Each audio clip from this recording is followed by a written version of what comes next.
నమస్తే, జర్నలిస్ట్ మీ కేఎంఆర్.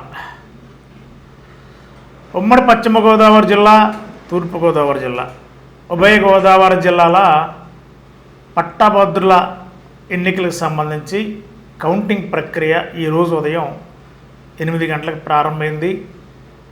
జిల్లా కలెక్టర్ ప్రత్యేకమైన ఏర్పాట్లలో స్ట్రాంగ్ రూముల దగ్గర 8 o'clock కల్లా సిబ్బంది వారి యొక్క ఆయా ప్రతినిధులకు సంబంధించిన ఏజెంట్ల సమక్షంలో స్ట్రాంగ్ రూమ్ ఓపెన్ చేశారు. ఆ తర్వాత ఆ బ్యాలెట్ బాక్స్ ఏమైతే ఉన్నాయో అవన్నీ కూడా కౌంటింగ్ హాల్స్కి షిఫ్ట్ల వైజ్గా ఎవరికైతే ఈ డ్యూటీస్ 28 టేబుల్స్ ఉన్నాయి, 28 టేబుల్స్కి ఏ టేబుల్లో ఎంతమంది స్టాఫ్ ఉన్నారు, ఓవరాల్గా 700 మంది స్టాఫ్ని నియమించారు. మరి జిల్లా కలెక్టర్, జాయింట్ కలెక్టర్ పర్యవేక్షణలో మరి ఈ కౌంటింగ్ ప్రక్రియ శరవేగంగా ఎక్కడా కూడా ఎన్నికల నిబంధనలకు ఇబ్బంది లేకుండా ఆ ప్రక్రియ కొనసాగుతుంది. మరి ఇప్పటికే చాలామంది ఆతృతతో ఎదురు చూస్తున్నారు. సహజంగా సాధారణ ఎన్నికలంటే ఎలక్ట్రానిక్ ఓటింగ్ కాబట్టి ఉదయం 8 o'clock కౌంటింగ్ స్టార్ట్ అయితే ఓవరాల్గా 11-12 గంటలకి టోటల్ పిక్చర్ అంటే టోటల్ ఫలితం సాధారణ ఎన్నికలు, అది కూడా ఎలక్ట్రానిక్ ఓటింగ్ జరిగినప్పుడు మాత్రమే.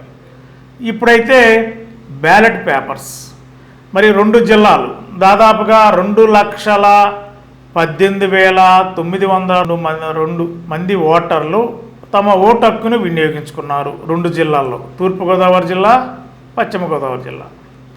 ఓవరాల్గా 456 పోలింగ్ కేంద్రాల్లో పోలింగ్ జరిగింది.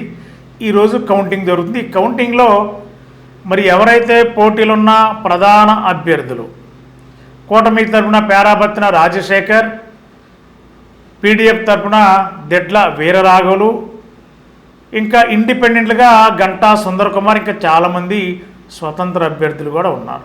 కాకపోతే ప్రధానంగా పోటీ పీడిఎఫ్, దెడ్ల వీరరాఘవులు, పేరాబత్తిన రాజశేఖర్ మధ్య ప్రధానంగా పోటీ జరిగింది.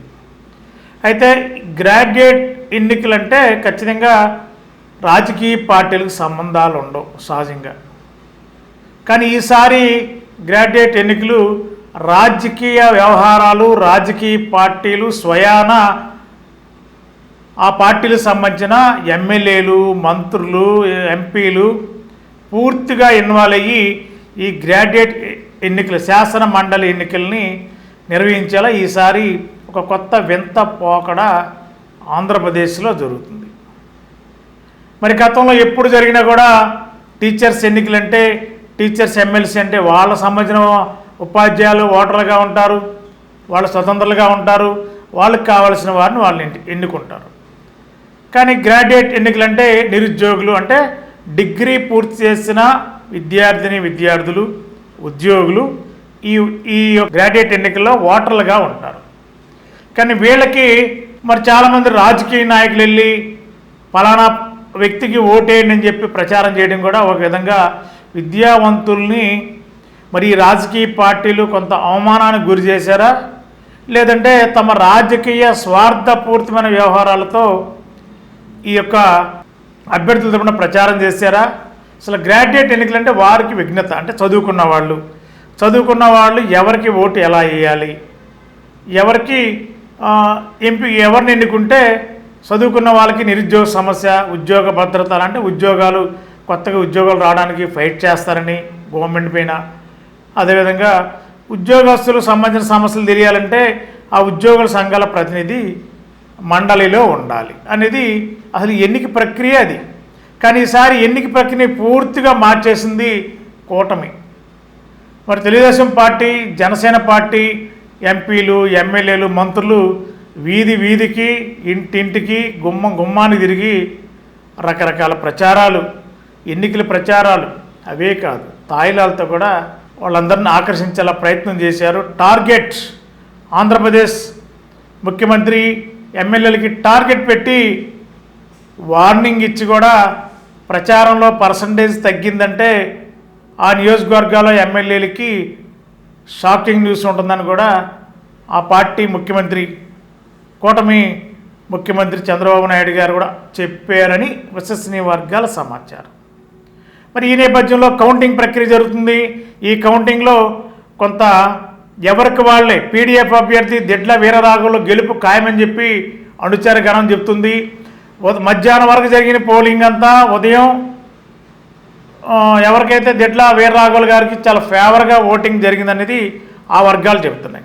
కానీ మధ్యాహ్నం నుంచి టీడీపీ వర్గాలు రకరకాల తాయిలాలతో ఓటర్లని కారుల్లో తీసుకెళ్లి పోలింగ్ కేంద్రాల వద్ద దించే కార్యక్రమాన్ని చేపట్టి మరి వాళ్ళని తమ వైపు తిప్పుకునేలా కొంత ప్రయత్నం చేస్తే ఆ ఫలితమే విజేతని నిర్ణయిస్తుంది.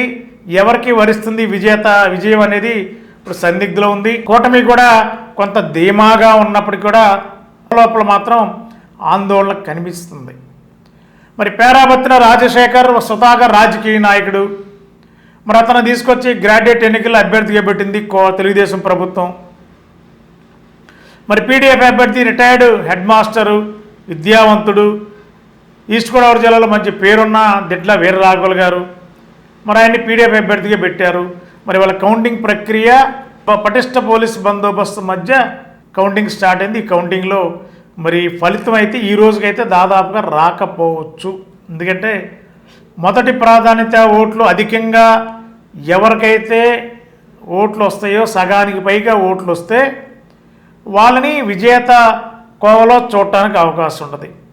మొదటి ప్రాధాన్యత ఓట్లో పోటాపోటీగా కౌంటింగ్ జరిగితే ఇవాళకి వాళ్ళకి ఫలితం వచ్చే అవకాశం ఏమాత్రం లేదు.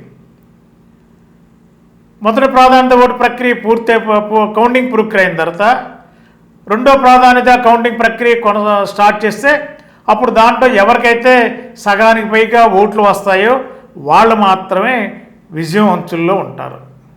మరి ఈ ప్రక్రియ అంతా తేలాలంటే ఈరోజు రాత్రికి కొంత ఫలితం అంటే వన్ సైడ్గా ఎలక్షన్ జరిగితే సాయంత్రానికి క్లారిటీ వస్తుంది. మొదటి ప్రాధాన్యత ఓట్లోని విజయం సాధించే అభ్యర్థి ఎవరనేది తేలిపోతుంది.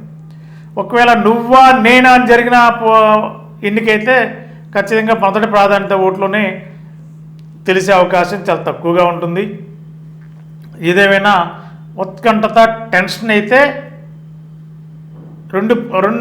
ఇద్దరు అభ్యర్థుల్లో ఉంటుంది. కూటమి అభ్యర్థుల్లో అదేవిధంగా పీడీఎఫ్ అభ్యర్థుల్లో పెద్ద టెన్షన్ లేదు. కానీ ఎట్టి పరిస్థితుల్లో గెలుపు అవకాశాలు పీడీఎఫ్కి ఉంటుందని ఆ వర్గాలన్నీ కూడా పేర్కొంటున్నాయి. కానీ మరి కూటమి కూడా చాలా ధీమాగా మధ్యాహ్నం జరిగిన పోలింగే కూటమి అభ్యర్థి పేరాబత్తిన రాజశేఖర్ విజయానికి దోహదపడుతుందని చెప్పి ఎమ్మెల్యేలు లెక్కల మీద లెక్కలేస్తున్నారు. చాలామంది లెక్కల్లో ఆరితేరినారు. ఏ లెక్కల్లో ఆరితేరారు అనేది ప్రజలకే తెలియాలి.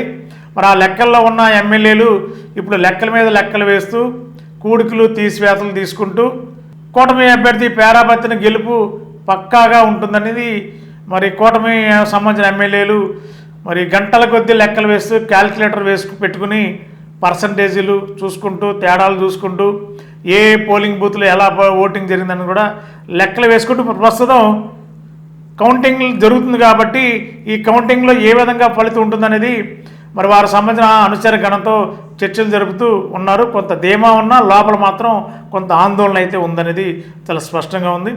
ఈరోజు సాయంత్రానికి మాత్రం మరి ఎమ్మెల్సీ ఉభయ గోదావరి జిల్లాల కౌంటింగ్ సంబంధించింది క్లారిటీ పర్ఫెక్ట్గా వస్తుందా రాదనేది అనుమానమే. ఎందుకంటే ఎన్నికైతే పోటాపోటీగా జరిగింది.